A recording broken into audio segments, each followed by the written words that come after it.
მოგესალმებით, დავიწყოთ Business Insider-ი ეკონომიკისა და ბიზნესის მთავარი სიახლეებით და რა თქმა უნდა, საკმაოდ აქტიური კვირა მიმდინარეობს, როგორც თქვი აღმოჩნდეთ, რამოდენიმე დღეა რაც ჩატარდა ეკონომიკური ფორუმი, რომლის გაშლასაც ჩვენ უკვე ხვალინდელ გადაცემაში შემოგთავაზებთ, თუმცა მანამდე სხვა მნიშვნელოვანი სიახლეები მიმდინარე დღეების და მიმდინარე პერიოდის. დღე საინტერესო დღეა, 15 ივლისიდან დღევანდელი დღიდან თბილისსა და შანხაის შორის პირდაპირ რეგულარული ავიამიმოსვლა ამოქმედება. China Eastern Airlines-ის რეისებს კვირაში 3-ჯერ შეასრულებს ორშაბათი, პარასკევი და კვირა. უნდა აღინიშნოს, რომ China Eastern Airlines-ი მესამე ჩინური ავიაკომპანიაა, რომელიც საქართველოსა და ჩინეთს შორის პირდაპირ რეგულარულ ფრენებს შეასრულებს და მნიშვნელოვანია აღინიშნოს, რომ ზოგადად პირდაპირ ფრენები მნიშვნელოვნად შეუწყობს ხელისუფლების ქვეყანას შორის როგორც სავაჭრო ეკონომიკური ურთიერთობების განვითარებას, ასე რა თქმა უნდა თანამშრომლობას ტურიზმის სექტორში და ტურიზმის სფეროს დივერსიფიკაციას. ასევე ზოგადად როდესაც ჩვენ საუბრობთ ხოლმე მთლიანობაში ჩინეთთან სავაჭრო ეკონომიკურ თანამშრომლობაზე და ტურიზმის დივერსიფიცირებაზე, კიდევ ერთხელ რომ შევხედოთ ვითარებას, რა ვითარებას გვაქვს ჩვენ, ახლო აღმოსავლეთში კონფლიქტი გარკვეულწილად სხვა ფაზაშია, არის თუ ამას შეიძლება ფაზა ეწოდოს. ნახოთ ანალიტიკოსების შემდგომი შეფასებები როგორი იქნება, მანამდე არსებული პროგნოზები ოდნავ სხვაგვარი იყო, თუმცა ნებისმიერ შემთხვევაში ის რომ საქართველოს ჭირდება ტურიზმის სექტორის დივერსიფიცირება, ამას ბუნებრივია კიდევ ერთხელ ადასტურებს ჩვენს ირგვლივ განვითარებული მოვლენები და ამასობაში სხვათა შორის საინტერესოა რომ სულ ცოტა ხნის წინ, ანუ ოფიციალურ გახსნამდე Business Insider-ი ექსკლუზიურად გაუწყებდათ, რომ Starbucks-ის ფილიალი გაიხსნა თბილისში და ვნახეთ ოფიციალური გახსნა Starbucks-ის პირველი ობიექტის შესახებ, მსოფლიოში ყავის ერთ-ერთმა ყველაზე ცნობილმა ბრენდმა უკვე საქართველოშიც დაიწყო ოპერირება. უნდა აღინიშნოს, რომ ამ შემთხვევაში ალშაი ჯგუფი არის სწორედ ფრანჩიზის ფლობელი ევრაზიასა და ახლო აღმოსავლეთში და სწორედ ალშაი ჯგუფის ხაზით ვნახეთ ჩვენ უკვე Starbucks-ის შემოსვლა საქართველოში, რაც რა თქმა უნდა ძალიან საინტერესო ფაქტია, ალბათ ძალიან ბევრი ელოდა დიდი ხნის განმავლობაში Starbucks-ის შემოსვლას, გარკვეული ტიპის ასე ვთქვათ, ეს მსოფლიოში ცნობილი ბრენდი არა მხოლოდ ყავის ბრენდია, შეიძლება ასეც ითქვას, გარკვეულად ჩამოყალიბდა ესეთ მესიჯურ ფაქტორად, შეიძლება ასე ვთქვათ, რომელ ქვეყანაშია Starbucks-ი იმ ქვეყანაზე ბევრი რამ ითქმის ხოლმე, არის თუ არა ის გარკვეულად ნიშანი უფრო მეტად ბიზნესის სანდოობის, ბიზნეს გარემოს საზომათაც კი რაღაცა თვალსაზრისით შეიძლება მივიჩნიოთ ამ შემთხვევაში 80-ზე მეტ ქვეყანაშია წარმოდგენილი Starbucks-ი 40,000 ობიექტით და ძალიან კარგია რომ მოხერხდა საქართველოს შემოსვლა, არ იყო ჩვეულებრივი პროცესი, ასე ვთქვათ და ეს არ იყო პროცესი, რომელიც მაგალითად შესაძლებელი იყო რომ ორ ბიზნეს კომპანიას მარტივად მოეხერხებინა. ჩვენ საქართველოში არაერთი ცნობილი ბრენდი გვინახავს, რომელიც და გვაქვს და ახლაც მოქმედებენ წარმატებულად, რომელიც უბრალოდ ორი ბიზნეს კომპანიის მოლაპარაკების შედეგად ცხადია სახელმწიფოს ღია თავისუფალი ბიზნეს გარემოს, ბიზნეს ხელშეწყობის გარემოს შედეგად შემოვიდა ქვეყანაში, მაგრამ ამ შემთხვევაში დაჭირდა უფრო მეტი ვიდრე ორი ბიზნეს კომპანიის მოლაპარაკება შეიძლება ყოფილიყო. აქ ძალიან დიდი სამუშაო იქნა გაწეული ეკონომიკის და მდგრადი განვითარების სამინისტროს, მანამდე აწარმოებს საქართველოში, შემდეგ ინვესტიციების სააგენტოს მხრიდან, საქართველოს საგარეო საქმეთა სამინისტროს მხრიდან, ქუვეითში საქართველოს საელჩოს მხრიდან და სწორედ ბუნებრივია აი ასეთი დონის ჩართულობის შედეგად შემდგომ მოხერხდა უკვე Starbucks-ის შემოსვლა ქვეყანაში. მოგეხსენებათ რომ უკვე რამოდენიმე დღეა და როგორც თქვი აღვნიშნეთ Business Insider-ი ამის შესახებ გაუწყებდათ ექსკლუზიურად რომ Starbucks უკვე ფუნქციონირებს და დარწმუნებულები ვართ რომ უახლოეს დღეებში ჩვენს დედაქალაქში საწყის ეტაპზე და შემდგომ არა მხოლოდ ჩვენს დედაქალაქში ჩვენ ვნახავთ Starbucks-ის არა ერთ ფილიალს, ვისაც განსაკუთრებულად Starbucks-ი უყვარს და რომელიმე ქვეყანაში ჩასვლისთანავე არიან ასეთი ადამიანები. ჩემს გარშემო ბევრი პირველი Starbucks სტუმრობს ხოლმე ამ ნაწილზე, რა თქმა უნდა, აღვნიშნეთ რომ ესეთი მაღალი დონის სახელმწიფო ჩართულობა დაჭირდა ამ ნაწილს და შეგვიძლია შესაბამის შეფასებას მოვისმინოთ.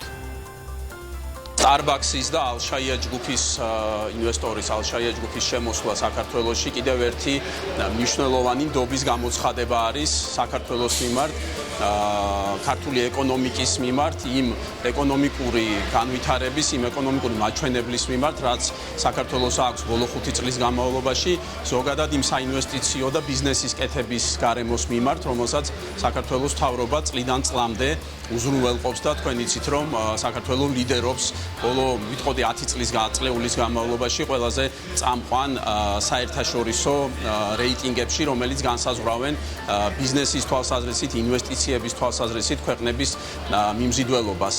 Starbucks-ი ეს არ არის ჩვეულებრივი კომპანია, ეს არის გლობალური ბრენდი, რომელიც დაახლოებით 40,000 ობიექტით არის წარმოდგენილი მსოფლიოს 90 ქვეყანაზე მეტ ლოკაციებზე და მისი შემოსვლა საქართველოში, რა თქმა უნდა, არის თავის მხრივ კიდევ ერთი სიგნალი საერთაშორისო ბიზნეს საზოგადოებისთვის, საერთაშორისო გლობალური ბრენდებისთვის და ინვესტორებისთვის, რომ საქართველოში არის მიმზიდველი საინვესტიციო და ბიზნესის კეთების გარემო და ქართული ეკონომიკის განვითარება არის საინტერესო კომერციულად და ბიზნესის თვალსაზრისით გლობალური ბიზნეს სამყაროსთვის. დიახ, რა თქმა უნდა, ველით კიდევ ერთხელ გაფართოების ნაწილს, რა თქმა უნდა, მადლობა მინდა გადავხადო ყველას, ვისი ჩართულობითაც მოხერხდა Starbucks-ის საქართველოში შემოსვლა და ჩვენ ავღნიშნეთ ბევრი თვალსაზრისით ტურიზმის სექტორში დივერსიფიცირება, ეკონომიკის სექტორში დივერსიფიცირება, ვინაიდან კვლავ ვერ ვუვლით, ასე ვთქვათ, ვითარებას, რომელსაც ქვია კონფლიქტური ვითარება ჩვენს გარშემო, ამ შემთხვევაში ვსაუბრობთ ბუნებრივი ახლო აღმოსავლეთის კონფლიქტზე და ერთ-ერთი ყველაზე მნიშვნელოვანი ნაწილი, მნიშვნელოვანი ბაზრების ანალიზი, რომელიც ჩვენ გვჭირდება, ყოველთვის არის კაპიტალის ბაზრები, ვინაიდან გვაქვს საშუალება, რომ ვიყოთ ინვესტორები, მათ შორის მაგალითად საქართველოს ბანკი, გალთენთაგართი გვაძლევს ამის საშუალებას მარტივად ჩვენი მობაილ ბანკინგის საშუალებითაც კი და მნიშვნელოვანია, რომ კვალიფიციურად შევაფასოთ ვითარება, კვალიფიციურად მიუდგეთ საკითხს და აქ როგორც ყოველთვის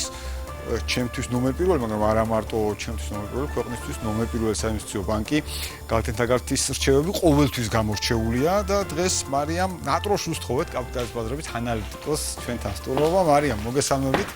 მადლობა გიხდით ბიზნეს ინსაიდერში მობრძანებისათვის. მადლობა მოწვევისთვის. გაბრძანდეთ ჩვენს წინა ეთერში ძალიან საინტერესოდ ვისაუბრეთ სხვათა შორის საინტერესო იყო რომელიც მეც გამოვიყენე საინტერესო ინფორმაცია იყო რომელიც მეც გამოვიყენე ისე როგორც ნახეთ ძალიან კარგი ვიდეო გალთენთაგართის სოციალურ ქსელშიც თქვენი შეფასებები ამ კუთხით და ახლა გვინდა ვისაუბროთ დღეს არსებულ ვითარებაზე ამ პერიოდში უფრო ზუსტად რო ვთქვათ ამ პერიოდში არსებულ ვითარებაზე კაპიტალის ბაზრებზე და რა თქმა უნდა გვერდს ვერაულით მიმდინარე კონფლიქტს რომელიც საკმაოდ ტურბულენტურია თქვენი შეფასება მოგესალმებით პირველ რიგში და მივესალმები მაყურებელს, მადლობას გიხდით მოწვევისთვის. რომ გადავიდეთ მთავარ თემაზე, რაც წამყვანი არის ძირითადად ბოლო რამოდენიმე თვეა უკვე კაპიტალის ბაზრების ბრუნვის და ზოგადად განწყობების, ეს არის ამერიკის შეერთებულ შტატებსა და ირანს შორის საომარი მოქმედებები. რომლებიც კიდევ ერთხელ განახლდა გასულ კვირაში, ზოგადად, როდესაც ესეთ სტრატეგიულ ობიექტზე, გულისხმობა ახლო აღმოსავლეთზე, საომარი მოქმედებების მიმდინარეობა კაპიტალის ბაზრებზე, ამაზე არის ხოლმე ყოველთვის საკმაოდ სერიოზული შოკი საფონდო ბირჟებისთვის და ამ შემთხვევაშიც ასე მოხდა. მოგეხსენებათ, რომ ეს პირდაპირ აისახება ენერგორესურსებზე, კერძოდ კი ნავთობის ფასზე. თუმცა მიუხედავად ამისა, გარკვეული პერიოდი, სანამ საომარი მოქმედებები იყო შეჩერებული გასულ კვირას, გასაოცარი იყო ის ფაქტიც, რომ ნავთობის ფასი მშვიდობიან პერიოდში საწყის ნორმასაც კი დაუბრუნდა. თუმცა მას შემდეგ, რაც საომარი მოქმედებები განახლდა, კვლავ ვოლატილურია ბაზარი, ნავთობის ფასი კვლავ მაღალია და შემდგომი მომატების პერსპექტივაც არის ბაზარზე ნამდვილად საომარი მოქმედებებიდან გამომდინარე და ეს არც თუ ისე პოზიტიურად ისახება ხოლმე უკვე ინვესტორთა განწყობაზეც არათუ მხოლოდ საფონდო ბირჟაზე. თუმცა მნიშვნელოვანია აღვნიშნოთ ისიც, რომ როდესაც ენერგეტიკას და ზოგადად ნავთობის ფასებს და საომარ მოქმედებებს ეხება მდგომარეობა, ინვესტორები ყოველთვის იწყებენ ხოლმე ისეთი აქციების მიმართულებით თავიანთი კაპიტალის გადასროლას, როგორიც არის მაგალითად უსაფრთხო აქციები, მაგალითად ძვირფასი მეტალები. ამ შემთხვევაში საინტერესო ამ დინამიკაში რა მოხდება მომავალში და გარდა ამისა ამერიკის ბაზარზე გვაქვს საინტერესო სურათი იმ კუთხით, რომ მიუხედავად ესეთი ვოლატილური მდგომარეობისა, მაღალტექნოლოგიური და ზოგადად ხელოვნური ინტელექტის, ასევე კიბერუსაფრთხოების კომპანიების მქონე აქციები საკმაოდ პოზიტიური ზრდით დაწინაურდნენ, ვინაიდან აქედან შეგვიძლია გამოვიტანოთ დასკვნა, რომ თანამედროვე ეპოქაში გეოპოლიტიკური რისკებისგან ერთ-ერთი თავდაცვის მექანიზმი ტექნოლოგია და კიბერუსაფრთხოება შეიძლება რომ იყოს და ნამდვილად ასეა. კი ბატონო, მართლაც და ძალიან მნიშვნელოვანია, რომ ეს ტენდენციები ვიცოდოთ, რომ იგივე კონფლიქტების დროს რას ანიჭებენ წამყვანი ინვესტორები უპირატესობას. და ზოგადად, როდესაც საუბრობთ ჩვენ იმ ადამიანებზე, რომლებიც შესაძლებელია ძალიან დიდ კაპიტალს არ ფლობდნენ, მაგრამ თუნდაც მცირე კაპიტალით გარკვეული ტიპის გადაწყვეტილებების მიღება უხდებოდათ. აი ამ დროს რამდენად მნიშვნელოვანია დროული ინფორმირებულობა, რასაც თქვენ მაგალითად თქვენი პუბლიკაციების საშუალებით ახერხებთ. რასაკვირველია, კაპიტალის ბაზრები იმდენად მუდმივ რეჟიმში ცვალებადია, მზარდით და კლებადით და ზოგადად გეოპოლიტიკურ და კორპორატიულ სიახლეებზე დამოკიდებული, რომ როდესაც ბაზრის მოთამაშეები ვართ, მსხვილი თუ მცირე, აუცილებლად გადამწყვეტი მნიშვნელობა აქვს დროულობას და ინფორმაციის სიზუსტეს. აქედან გამომდინარე, ჩვენი პუბლიკაციებითაც სწორედ ამას ვცდილობთ, როგორც ბაზრის წამყვანი მოთამაშე გალტენ თაგარტი, ვცდილობთ, რომ ჩვენი პუბლიკაციების საშუალებით ეს დაუმუშავებელი ინფორმაცია ჩვენი ინვესტორებისთვის და ზოგადად ნებისმიერი დაინტერესებული პირისთვის გაზომვათ და ერთგვარ ინვესტორულ ლოგიკადაც კი ვაქციოთ, რისი საშუალებითაც შემდგომ მათ უკვე ექნებათ საშუალება, რომ სწორად მართონ საკუთარი კაპიტალი და თუნდაც საკუთარი პორტფელების ჰეჯირებაც კი მოახდინონ ასეთ პირობებში. კი ბატონო, მართლაც და ამ კუთხით სხვათა შორის აღვნიშნეთ დაინტერესებული ადამიანები და ძალიან ბევრი არის აქცენტირებული შეერთებული შტატების საფონდო ბირჟებზე და იქ არსებულ ვითარებაზე, ვაკვირდებით ამ ვითარებას. რა ტენდენციებია, თქვათ, ამ შემთხვევაში, როგორია ინვესტორთა განწყობები, თქვენი დაკვირვებით და რა არის განმაპირობებელი, გარკვეულად კონფლიქტი, რასაც ვატყობთ, მაგრამ ჯამში. კი ბატონო, ძირითად შემთხვევებში ამერიკის საფონდო ბირჟა იმდენად დიდი და მზარდია, რომ ყოველთვის ყველაზე მსხვილი და წამყვანი არის კაპიტალის ბაზრებისთვის. ამ სიტუაციაშიც რასაკვირველია უპირველეს ყოვლისა ომი არის პირველი ფაქტორი, რომელიც ცვლილებებს განაპირობებს.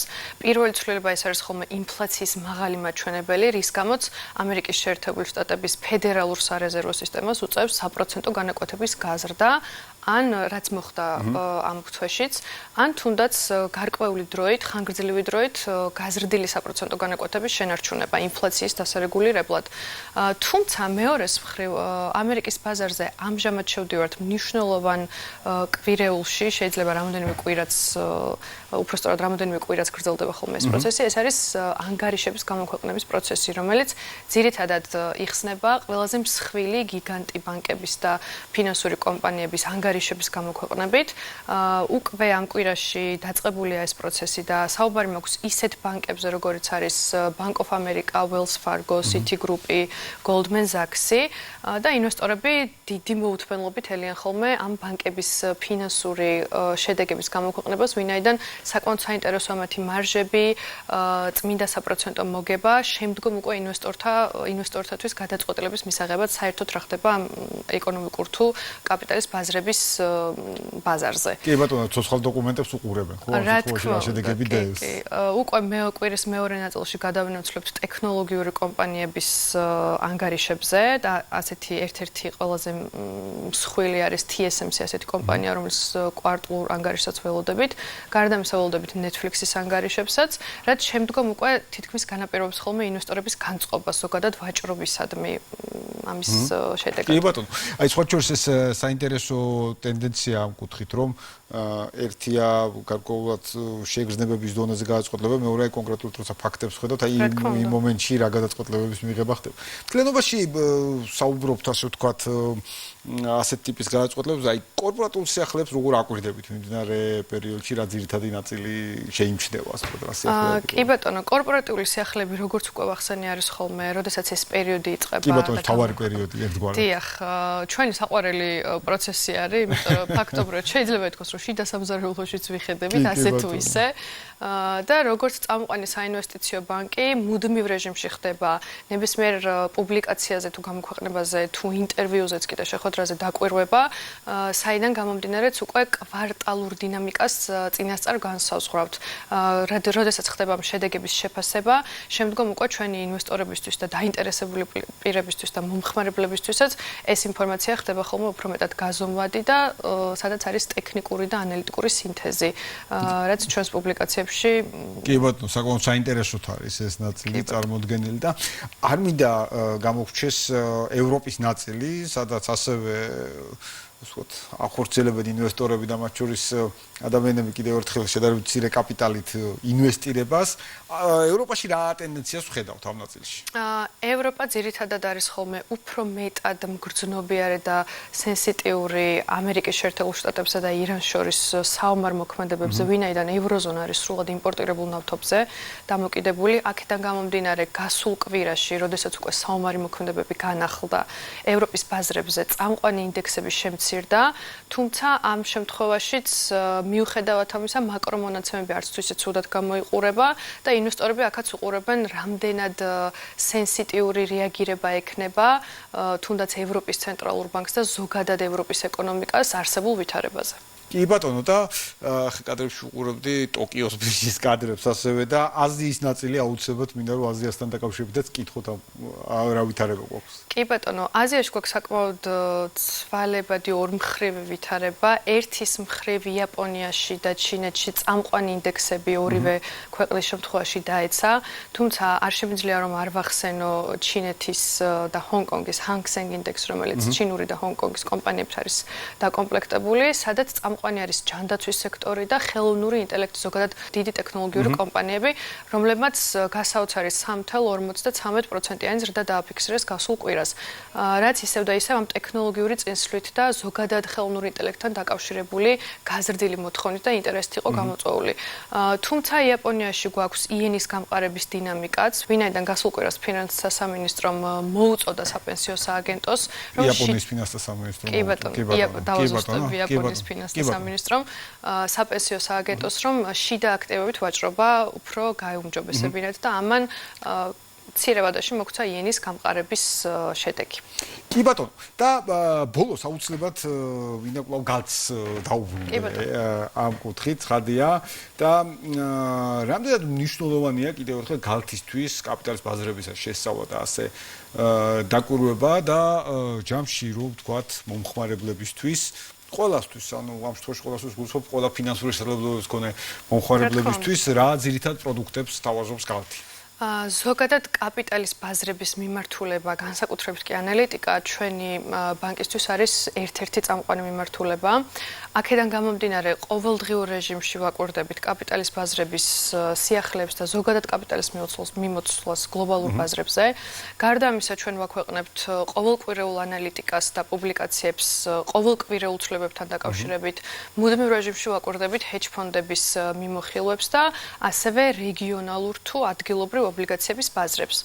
ამას ზურგს უმაგრებს უკვე ჩვენი დაკომპლექტებული საუკეთესო ბროკერების გუნდი და ასევე პორტფელის მართვის მიმართულება, რომლებიც ქვეყნის ბაზარზე საუკეთესოა საკუთარი პროფესიონალიზმით და აქტივების გადანაწილების კუთხით. ასეთი კოორდინაციის მაგალითი იყო ახლა ხანს გამოქვეყნებული კომპანია IG Development-ის წარმატებით განთავსებული ბონდი ადგილობრივ ბაზარზეც. კი ბატონო, IG Development-ის ეს ნაწილი მართლაც გაგორჩეული იყო.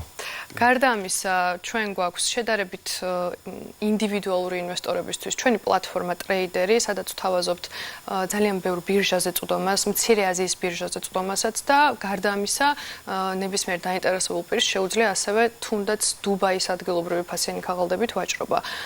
გარდა ამისა, ვცდილობთ, რომ ტრეიდერის პლატფორმის საშუალებით დახურულ ბირჟებზეც მივცეთ შესაძლებლობა ჩვენს მომხმარებლებს რომ მივაჭრონ. ასეთი მაგალითი იყო რამოდენიმე კვირის წინ SpaceX-ის აქციები, როდესაც ჩვენს მომხრეებს მიეცათ შესაძლებლობა, რომ ახლად დალისტული SpaceX-ის აქციებით ევაჭრათ.